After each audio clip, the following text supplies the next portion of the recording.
Cornelio recibe el Espíritu Santo. ¿Nos dejamos guiar por el Señor?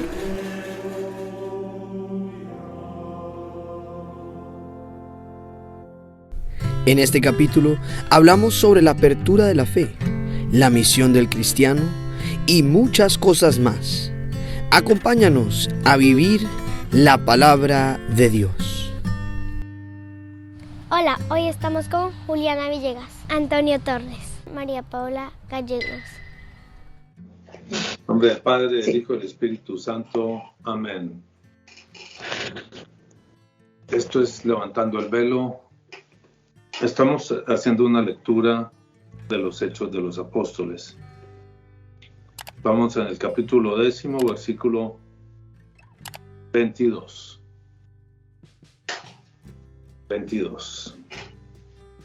Ellos dijeron: Cornelio el centurión, varón justo y temeroso de Dios y que tiene buen testimonio en toda la nación de los judíos, ha recibido instrucciones de un santo ángel de hacerte venir a mi casa para oír tus palabras. Entonces, haciéndoles entrar, los hospedó, y al día siguiente, levantándose, se fue con ellos. Le acompañaron algunos de los hermanos de Jope, y al otro día entraron en Cesarea, y Cornelio los estaba esperando, habiendo convocado a sus parientes y amigos más íntimos. Cuando Pedro entró, salió Cornelio a recibirle, y postrándose a sus pies, adoró. Mas Pedro le levantó, diciendo: levántate, pues yo mismo también soy hombre. Y hablando con él, entró y halló a muchos que se habían reunido, y les dijo: vosotros sabéis cuán abominable es para un varón judío juntarse o acercarse a un extranjero, pero a mí me ha mostrado Dios que a ningún hombre llame común o inmundo. Por lo cual, al ser llamado, vine sin replicar. Así que preguntó: ¿por qué causa me habéis hecho venir? Entonces Cornelio dijo: hace 4 días que a esta hora yo estaba en ayunas, y a la hora novena, mientras oraba en mi casa, a la hora novena es las 3 de la tarde, mientras oraba en mi casa vi que se puso delante de mí un varón con vestido resplandeciente, y dijo: Cornelio, tu oración ha sido oída y tus limonas han sido recordadas delante de Dios. Envía pues a Jope y haz venir a Simón, el que tiene por sobrenombre Pedro, el cual mora en casa de Simón, un curtidor junto al mar. Y cuando llegue, él te hablará. Así que luego envié por ti. Tú has hecho bien en venir. Ahora pues todos nosotros estamos aquí en presencia de Dios para oír todo lo que Dios te ha mandado. Entonces Pedro, abriendo la boca, dijo: en verdad comprendo que Dios no hace acepción de personas, sino que en toda nación se agrada el que le teme y hace justicia. Dios envió mensaje a los hijos de Israel anunciando el evangelio de la paz por medio de Jesucristo. Este es Señor de todos. Vosotros sabéis lo que se divulgó por toda Judea, comenzando desde Galilea, después del bautismo que predicó Juan, cómo Dios ungió con el Espíritu Santo y con poder a Jesús de Nazaret, y cómo éste anduvo haciendo bienes y sanando a todos los oprimidos por el diablo, porque Dios estaba con él. Ok, resumamos rápidamente, porque una parte de esto ya lo habíamos comentado. Están en casa de Cornelio, el centurión. Cornelio es un romano. Para los judíos era prohibido tener contacto con los extranjeros. Es un concepto complejo para uno, porque uno no ha sido educado en ese tipo de cosas. El concepto de que otra persona puede ser inmunda para uno, de que al acercarse o tocar a la persona uno se vuelve inmundo. Yo lo he experimentado 2 veces, una vez con uno de estos, es una especie de predicadores como budistas, hinduistas, el Guru Maharaji. Para ellos, tocar o ser tratados por una persona que no es de la creencia de ellos y ha hecho los ritos de ellos y las cosas de ellos, lo hace inmundo. Íbamos en un bus y el tipo pues insistía y era pesado. Yo sabía la historia y lo que hice fue tocarlo. Le puse la mano en el brazo, el tipo de inmediatamente se retiró y se cayó, pues ya me volvió inmundo. La sensación para uno es pesada, ¿no? Que uno es rechazado de una manera tan radical. Y la otra con los judíos en Jerusalén, donde pienso que la agencia de viajes que se escogió no era la adecuada, porque era una agencia de judíos, aunque estábamos en Palestina. Pero claro, me llevaron a un hotel judío, entonces la comida tenía que ser tempranísimo, porque después de que abrían el restaurante a los gentiles, después venían los judíos. Me imagino que tenían que hacer ritos de purificación y cosas de esas. Entonces era incomodísimo. Ya se tienen que ir, ya se tienen que ir, ya termina, ya váyanse, no sé qué. Muy harto, pero y el sentimiento ese, ¿no? El sentimiento de que es que ustedes son inmundos. Bueno, eso tiene que vencerlo Pedro, y es lo que está venciendo Pedro. Esa sensación, esa enseñanza de ser inmundo para los extranjeros, es decir, de que los extranjeros son inmundos para él, de que le tocar a un extranjero es algo inmundo. Existe entre las personas, eso es por ejemplo el racismo, donde el asco de la otra persona de una raza diferente se vuelve tan intenso como eso. No me vaya a tocar, no me vaya a tocar, porque si me toca me tengo que ir a bañar, tengo que lavar las manos y me tengo que bañar todo el cuerpo porque me toca una persona de otra raza.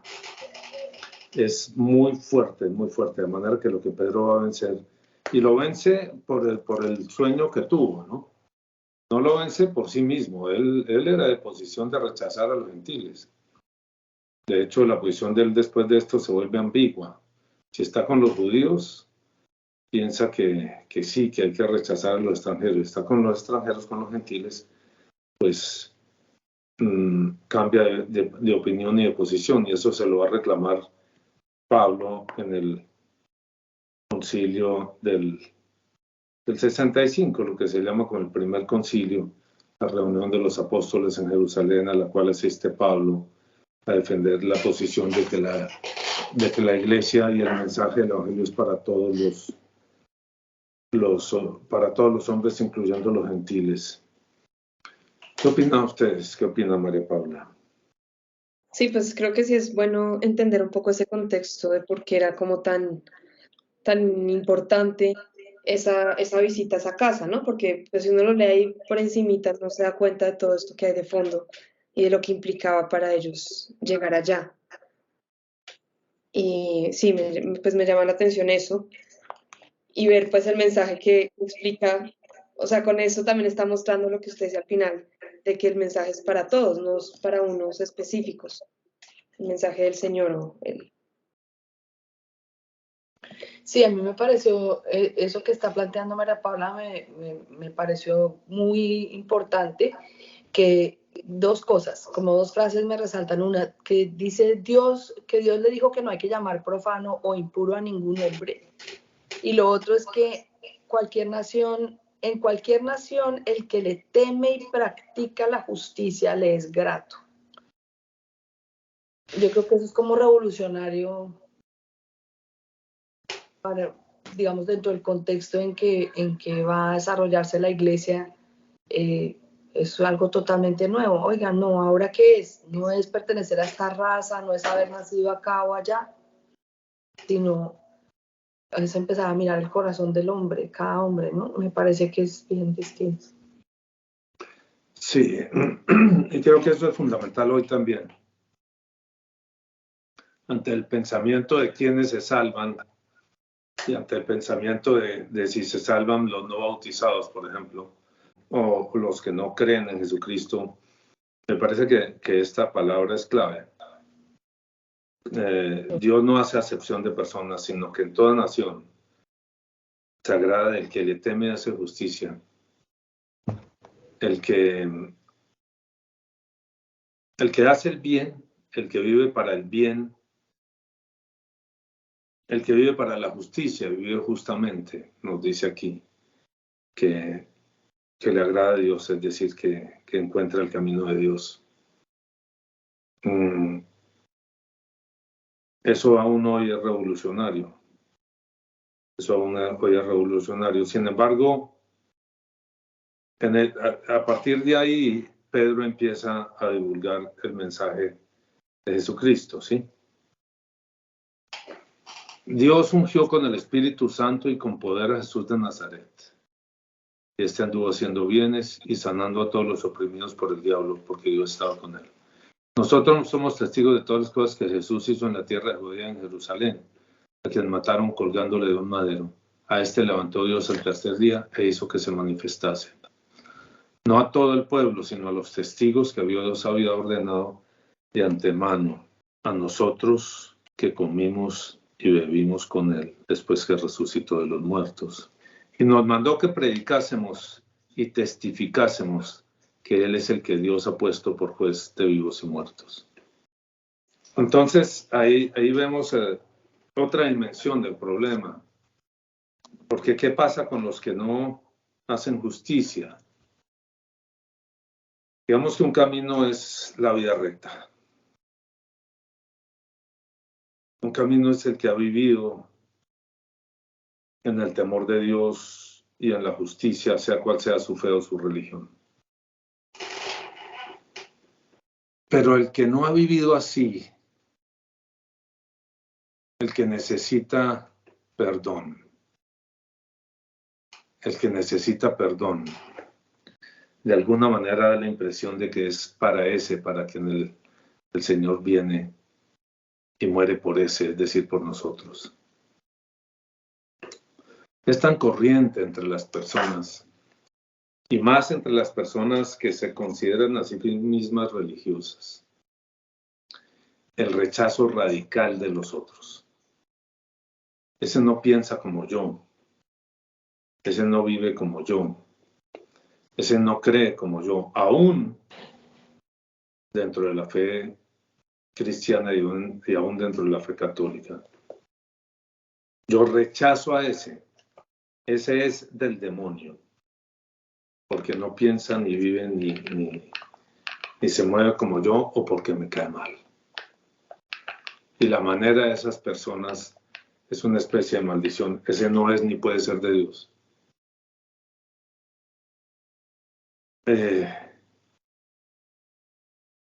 Eso es fundamental de tener presente. A nosotros no nos corresponde ese juicio sobre ninguna persona, por incómoda que nos parezca, por hereje que nos parezca. Nuestro deber es más bien el de Pedro. En este momento, acoger a todos, y en especial a los que creen. Acoger a todos, no cerrar la puerta a nadie porque éste cree distinto a mí, porque éste no ha visto, no ha conocido lo que yo he visto o conocido. A veces es difícil, a veces hay personas que se tornan aburridas para uno porque viven para el mundo, porque siempre que habla uno con ellos están en plan de solo de hacer negocios o de mostrar sus habilidades o sus dineros o lo que se quiera. Es incómodo para uno, es lo que uno llamaría la gente del mundo. Pero aún así yo creo que debe ser claro eso, uno está llamado a acogerlos. Y luego este punto, Jesús se le manifiesta no a todo el pueblo, sino a los testigos que Dios había ordenado de antemano. Y los manda a predicar al pueblo. Y nos mandó que predicásemos al pueblo y testificásemos que Él es el que Dios ha puesto por juez de vivos y muertos. Luego va a aclarar que toda la escritura judía hablaba de este dan testimonio todos los profetas, todos los que en él creyeron recibirán perdón de pecados por su nombre. Mientras aún hablaba Pedro estas palabras, el Espíritu Santo cayó sobre todos los que oían el discurso. Y los fieles de la circuncisión que habían venido con Pedro se quedaron atónitos, de que también sobre los gentiles se derramase el don del Espíritu Santo, porque los oían que hablaban en lenguas y que magnificaban a Dios. Entonces respondió Pedro: ¿puede acaso alguno impedir el agua para que no sean bautizados estos que han recibido el Espíritu Santo también como nosotros? Y mandó bautizarles en el nombre del Señor Jesús. Entonces le rogaron que se quedase por algunos días. Es el final del capítulo Decime. Tengo una pregunta para hacerte, porque daría la sensación que, digamos que en la época que narra este texto, como que ellos vivían, Dios les decía algo de una manera, de otra, en sueños, lo que sea, y lo hacían, y luego les respaldaba sus acciones se manifestaba el Espíritu, bueno, todo eso. ¿Eso es vigente hoy en día? ¿O qué es lo que pasa? Porque de pronto no se ve que las personas vivan de esa manera así. Digamos que me parece que valdría la pena hablar un poco de eso. Sí, de acuerdo, me parece que es importante. ¿Por qué razón las personas hoy en día, la mayoría no viven así? Porque dentro de la misma iglesia es tan escaso este proceder. Hay corrientes dentro de la iglesia que tienden a ser así, como los carismáticos. Los de la renovación carismática buscan vivir así. Es complejo, porque es muy fácil mezclar ahí las cosas personales y los intereses personales. Sí. De eso lo hemos vivido nosotros también. Cuando no hay un verdadero discernimiento sobre las cosas que uno recibe, es fácil meterse en problemas de la carne, en problemas del mundo, problemas de distinto orden. Por eso creo que de alguna manera la iglesia como que tomó una posición radical, de eliminarlo radicalmente, esta forma de relación con el Señor, de negarlo y eliminarlo radicalmente. Pensar que uno se puede relacionar con el Señor así, que uno puede recibir del Señor esa palabra que le dice ve para acá, ve para allá, y que luego Él confirma con hechos. Es corriente también entre los hermanos protestantes en algunos grupos, en los grupos pentecostales. Es incómodo a veces porque es una cuestión tan excesiva que todo lo que ellos piensan y sienten es palabra de Dios, entonces no comprenden. Yo hace un tiempo me reunía con un amigo tuyo, inclusive, que es de una de esas corrientes, y yo le decía que para saber si lo que Dios le estaba diciendo a uno era verdaderamente de Dios, se necesitaba un discernimiento. Sí. ¿Y cómo se ejercía ese discernimiento y todo eso? Ellos decían que no. Ellos insistían que no. Simplemente estaba el sentimiento de uno. Si yo siento que esto es de Dios, esto es de Dios. Y punto. Me parece, fue una reunión más bien incómoda. Fue una reunión más bien, no una como reunión de hermanos que se alegran de encontrar a otro que cree en el Señor y se reúne con otro que cree en el Señor, sino era como estas personas tratando de imponerle a uno su idea de las cosas a través de un pseudoprofetismo. Sí. Es decir, no es quien te dice, mira, María Paula, yo creo esto y esto y esto, sino que toma un tono de voz distinto y te habla, María Paula, haz esto y aquello. Es el Señor el que te lo está diciendo. Entonces, claro, en todas las cosas hay exageraciones y exageraciones que la gente coge con mucha facilidad. Y les gusta mucho, tal vez porque son personas sienten como su ego magnificado con eso, como que adquieren importancia, una importancia que no han tenido en sus vidas, y adquieren importancia convirtiéndose en ese tipo de profetas y asumiendo ese tipo de actitudes, además inoportunas, ¿no? Pero eso corre mucho, eso coge mucha fuerza, eso hay cantidades de grupos. No me voy a poner a decir nombres ahorita, Juliana, porque no vale la pena como hablar mal de otros, pero hemos visto, y entonces eso lleva a que las personas hagan donaciones muy grandes y a que se manejen cantidades enormes de dinero y todo eso. Yo creo que por todas esas razones y con miras a la prudencia de la Iglesia, ha asumido una posición prudente respecto a esas cosas. Ahora, ¿qué ocurre? Sí, que ha habido ocasiones en que el Señor le habla a uno de esta forma, sí. Que hay que pasar eso que uno recibe, para poder saber si es verdad, hay que pasarlo por el tamiz, básicamente el tamiz de la iglesia. Por este hecho, esta manifestación, el Señor se le manifestó no a todos, sino a los testigos. En la iglesia hay estos testigos, estos herederos de los testigos, que son de los apóstoles, que son los obispos, y está el Papa, y está toda la doctrina de la iglesia, están los concilios y todo esto. De manera que cuando uno hable y cuando uno tenga la sensación de que Dios le está hablando, pueda uno, si tiene suficiente conocimiento, que debe tenerlo, en ese mismo momento pasar por el tamiz de todas estas cosas. A ver si verdaderamente viene de Dios esa palabra. Creo que eso es fundamental. A veces alguien le dice, mire, el Señor me dijo esto y esto, y uno le toca, hombre, pero eso es como una herejía del siglo III.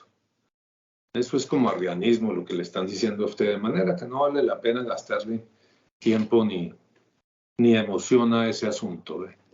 O eso es esto, aquello, y uno lo ve ahí, ¿no? O dice, bueno, consultémoslo, venga, miramos. Venga, consultémoslo a ver qué nos dice la Biblia, que no solo la Biblia tiene muchas interpretaciones. Muchísimas personas utilizan la Biblia para hacer que la Biblia diga lo que ellos quieren decir, para buscar un respaldo en la Biblia, ¿no? Ese es el peligro del solo escritura de Lutero, que se termine utilizando la Biblia para beneficio propio. ¿Qué opina, Pablo? Sí, pues sí creo que es bien, o sea, se entiende por qué la iglesia se ha ido como reservando eso. Pero también es cierto que sí ocurre, o sea, tampoco es que el Señor no le hable así a uno como habla, como muestran aquí en la Biblia. Lo que sí creo que es importante es, pues, uno conversarlo con la comunidad, ¿no? Con la gente que uno sigue este camino y pasarlo, como usted dice, por el tamiz de la iglesia, para uno asegurarse que sí es por ahí, pero pienso que cada uno sí debe estar abierto a ese escuchar lo que el Señor le quiere decir y lo que le puede mostrar a uno directamente. Como no cerrar Sí, tampoco, cerrarse a eso. creo que eso responde en buena parte tu pregunta, Juliana. Sí, creo que sí. Creo que responde en buena parte. Es examinarlo todo, quedaos con lo bueno. Cuando uno va a ir contra algo de la iglesia o cuestionar algo de la iglesia, pues hay que hacerlo con cuidado. Hay cosas de la iglesia cuestionables, claro. Hay actitudes y posiciones, ya no digamos de la iglesia, así oficialmente, del clero, que son posiciones cuestionables. Dentro del clero hay personas que opinan sobre un tema de una manera y otros que opinan de manera radicalmente distinta. De manera que es cuestionable. Hay tantas cosas cuestionables en la teología, etc. Simplemente cuando uno va a cuestionar algo de eso, debe hacerlo con mucho peso, con mucho cuidado. ¿Quién es uno para cuestionar ciertas cosas?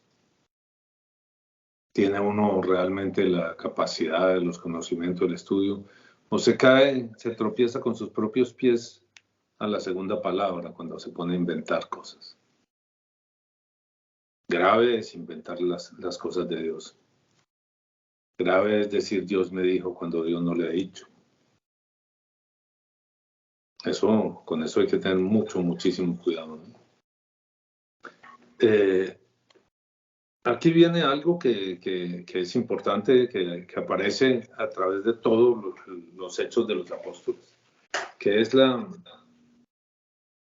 bautismo en el Espíritu Santo.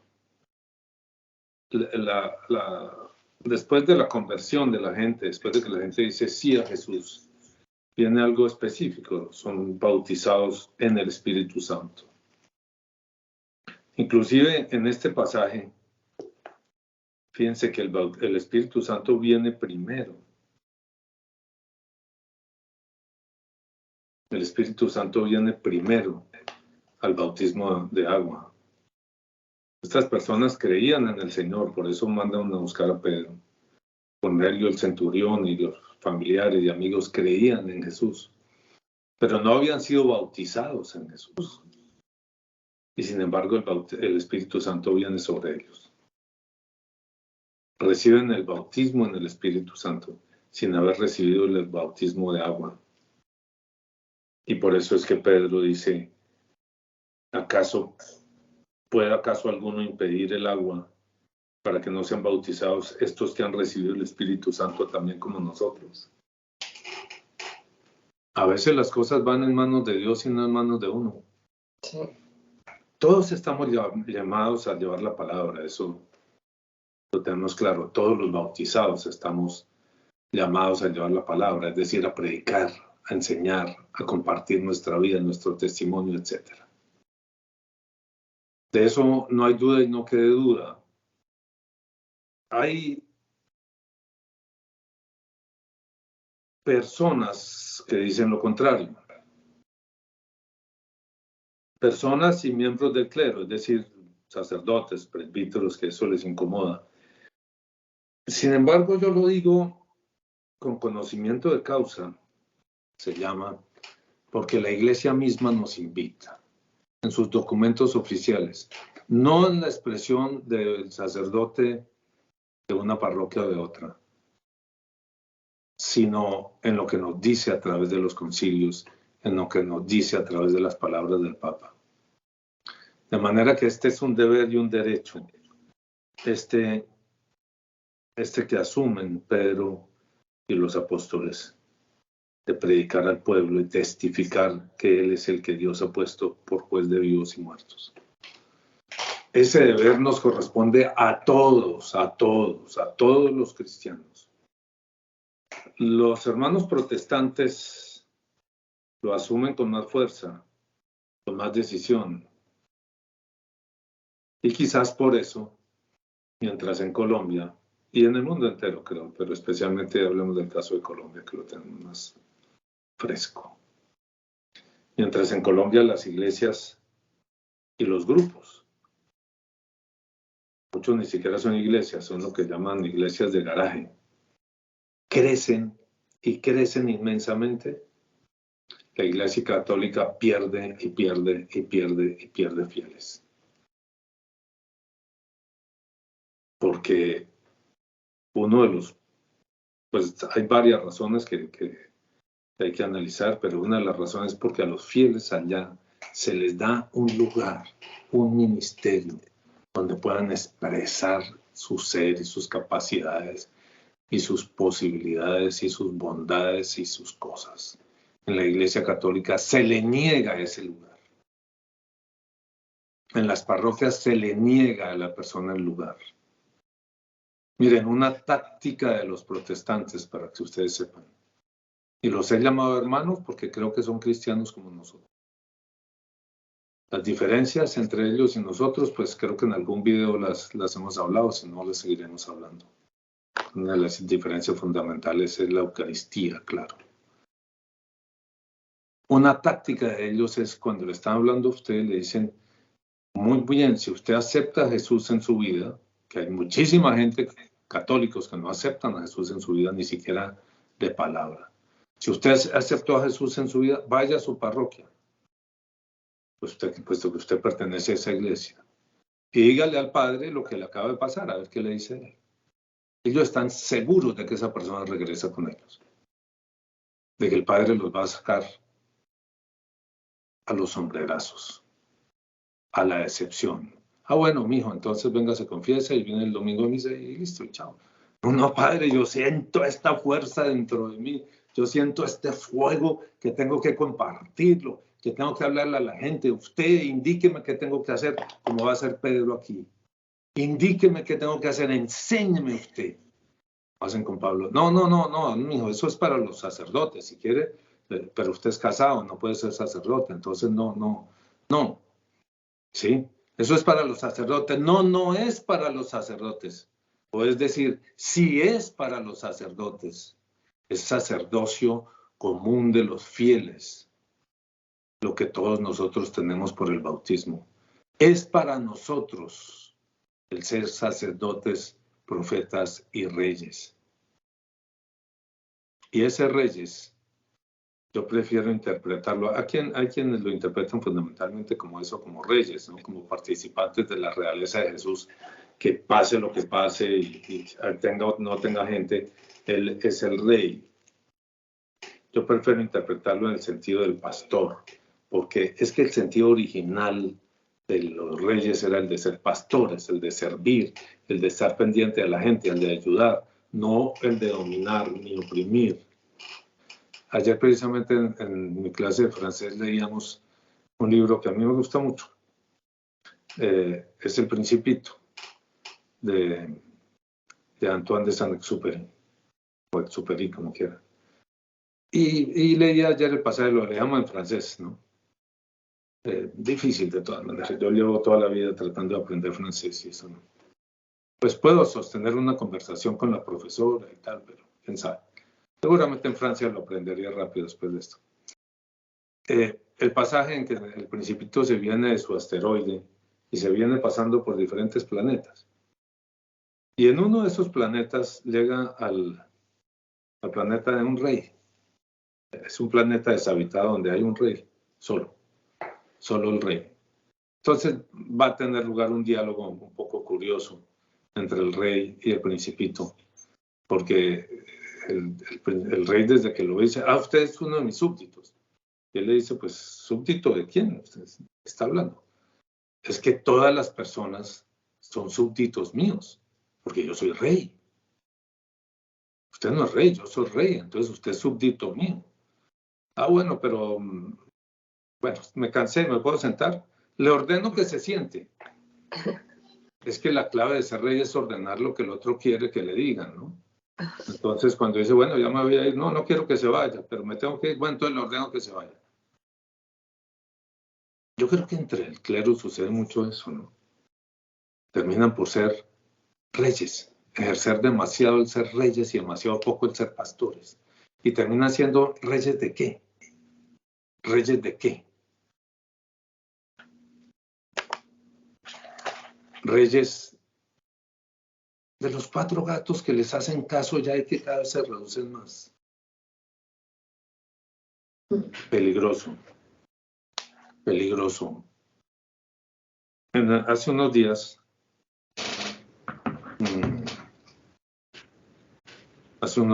hablamos con el padre Mauricio Baraya y le hacía yo ver el peligro que implica la reducción de fieles en la iglesia. En el mundo entero. Veía yo hace pocos días también, por ejemplo, en Alemania, en el año 2021, 500,000 personas dijeron, no somos de la iglesia, apostatamos. Oficialmente, allá lo tienen que hacer por escrito, porque se lo incluye en la declaración de renta. 500,000 personas menos en Alemania. En el mundo entero. Es el grupo religioso, es la iglesia religiosa que más se disminuye, que más se achica, la iglesia católica. En Colombia, la iglesia ha pasado de ser el 100% a ser hoy en día como el 50%. Y hablaba eso con el padre Mauricio y curiosamente a mí me impactó eso. Padre Mauricio, si usted ve este video, si llega a verlo, mire, respetuosamente, me impactó y me dolió, porque a usted le dio risa. Como en la confianza de que sí, de que el Señor nos protege, de que el Señor ve por nosotros, sí y no. Sí y no, el Señor nos protege, yo no creo que la iglesia se vaya a acabar. Pero tengamos presente todo el ejemplo de las iglesias del Medio Oriente. Las grandes, inmensas iglesias de Alejandría, las 5 sedes de la antigüedad, ¿Qué hay en Alejandría hoy de cristianismo, de catolicismo? Si hay algo es muy poco. En Antioquía, en Turquía, en Constantinopla, se lo tomó el Islam. Se lo tomó el Islam. No es cosa de risa. Qué pena, Padre Mauricio, y con el debido respeto y el cariño que le tenemos, no es cosa de risa lo que está sucediendo en Colombia. Necesitamos respuestas. Si la respuesta no la dan ustedes, alguien las va a dar. Si ellos callaren, las piedras hablarán. Y ese es un llamado que hacemos nosotros a los laicos. No a que se vuelvan diáconos. No a que aprendan a ayudar en misa, acólitos. El llamado es que asuman su responsabilidad y su ministerio como sacerdotes, profetas y pastores. A eso estamos llamando a los laicos. Porque este canal de YouTube que nosotros tenemos está dirigido fundamentalmente a los laicos, obvio. El clero no llegan a ser el 1% de la población de la iglesia. Es bajitico. Creo que es la hora de los laicos. Ojo, no de ir contra el clero. De llamar al clero a asumir sus verdaderos compromisos como corresponde y sus verdaderos ministerios como corresponde. De invitar a los sacerdotes a asumir su función realmente y no despedir a sombrerazos a cualquiera que llegue a su iglesia y diga, he recibido el llamado al Señor, el Señor me ha llamado a ser pescador de hombres. Y decirle, pues vaya a otro lado porque aquí no se puede. Como ha ocurrido. ¿Qué opinan? Creo que rematamos bien, ¿no? Sí, está interesante, está muy importante reconocer eso. Y creo que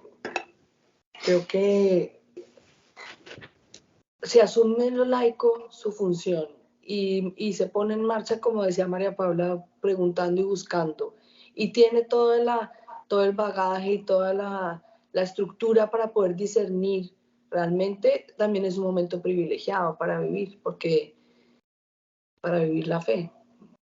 Sí, sin duda, porque es que, sí, el clero venía cerrado. Hablar con franqueza, el clero venía cerrado, o viene cerrado, la participación de los laicos. Y lo que está haciendo esta situación que se vive, lo que está haciendo es abrir la puerta a los laicos.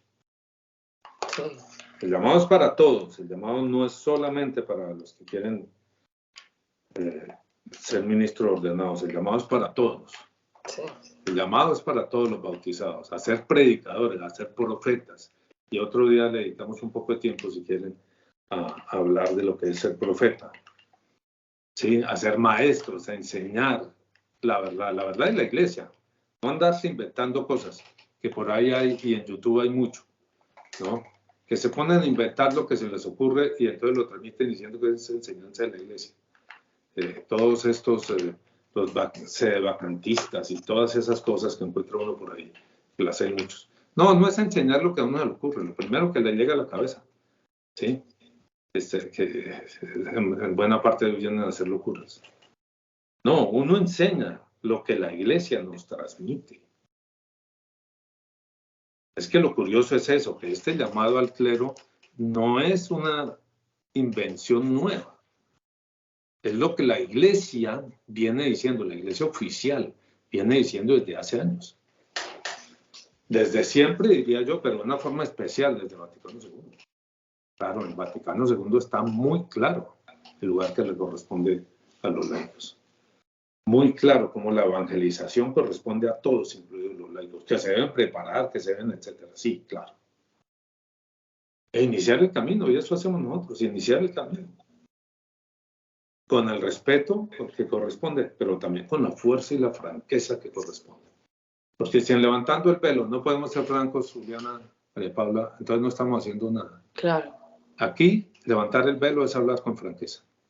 De manera que los invitamos a ustedes a escucharnos, a acompañarnos en este camino, a que juntos levantemos el velo.